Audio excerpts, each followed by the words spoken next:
Hey, everyone, it's your star lad, and this time I've watched in 0.25x speed Thor Ragnarok to find new details. I really enjoyed my time watching this movie in slow motion, so I'm going to give you few details that I think you may have missed while watching Thor Ragnarok in regular speed. Here we go. Number 1. Thor was wearing a shin guard as a precaution when he was trying to convince Valkyrie to join him, because he knew whether or not she agrees to come with them, he's gonna have to make the jump anyway, and that's when the shin guard can protect his leg from the fall. And when Valkyrie refuses to follow his path, Thor tells her he's going alone to save Asgard, so he jumps out of the window. And there we get to see the shin guard protecting his leg from getting hard, although he loses it as soon as he stopped sliding. Number 2. At the end of the film, where everybody recognizes Thor as the rightful king of Asgard, Loki also stands beside Valkyrie to pay respect. But notice how Hulk makes a fist just as Loki walks by. It's because no matter what, that's still the green monster. He wasn't smart Hulk yet, so in his mind he remembers how Loki caused a chaos in the entire city of New York in and that fist reflects the anger he has inside him. Number 3. When Doctor Strange uses one strand of Thor's hair to find Odin, he casts a spell with his hand, forming the symbol called Triquetra. It's seen again on the floor when Hali resurrects the wolf aka Fenris and her army with the eternal flame. This symbol appeared for the first time in Thor 1 when Odin famously cast a spell on me earlier, saying, "Whosoever holds this hammer, if he be worthy, shall pass the power of Thor." Now we know that, but notice how the symbol magically appears as Odin starts to cast a spell, and then as soon as he's done the symbol disappears, and that's why it's not always visible in the hammer. Number 4. When Hela first appears in the movie, we can see her dress is torn apart, and she's even carrying some mild injuries, meaning she does not have her self-healing ability yet, but as soon as she steps on Asgard, you can see how she heals herself in a matter of seconds, and throughout the film her head rest keeps growing bigger and bigger, and that's why Odin said she draws her power from Asgard. The longer she remained there, the more powerful and extreme she becomes. Number 5. When Thor and Loki come down to Earth to find Odin, Loki tells Thor that he can't foresee the future because he's not a witch. I'm supposed to know. Can't see into the future, I'm not a witch. No? Why'd you dress like one?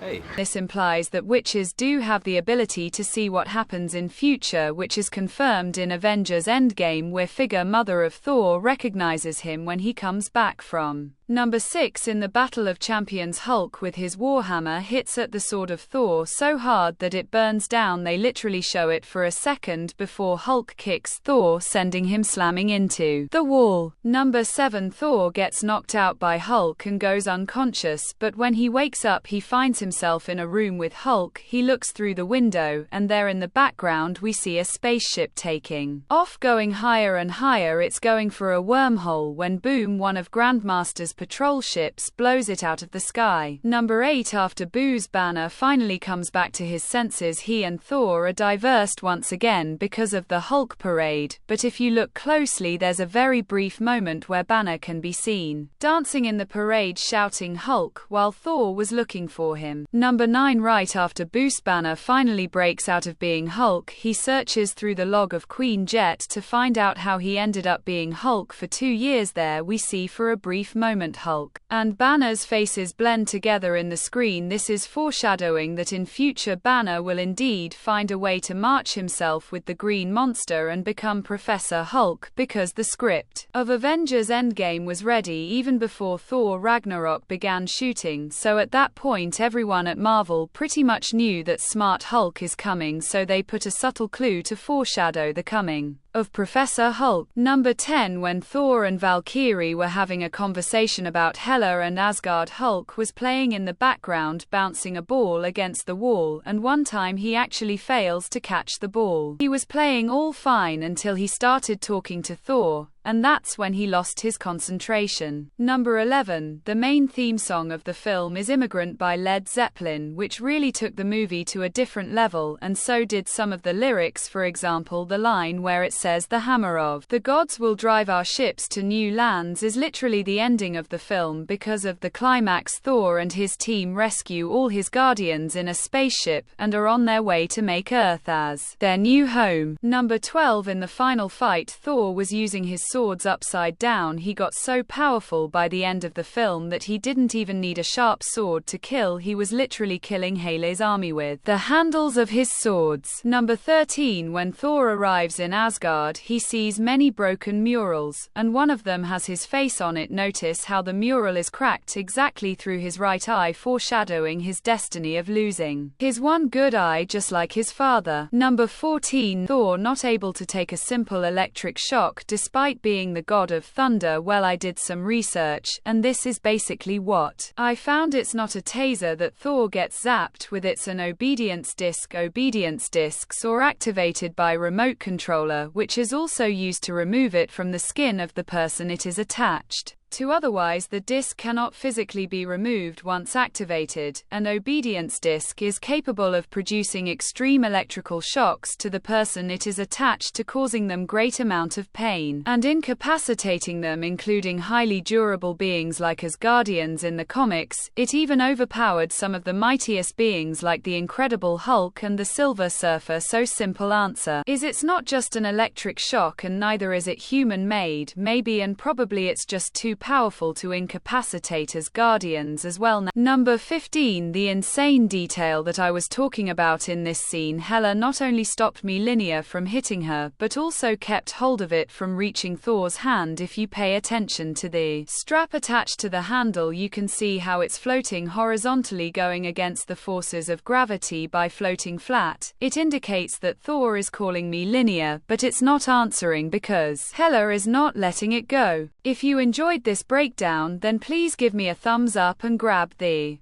subscribe button. I'll see you lads in the next one.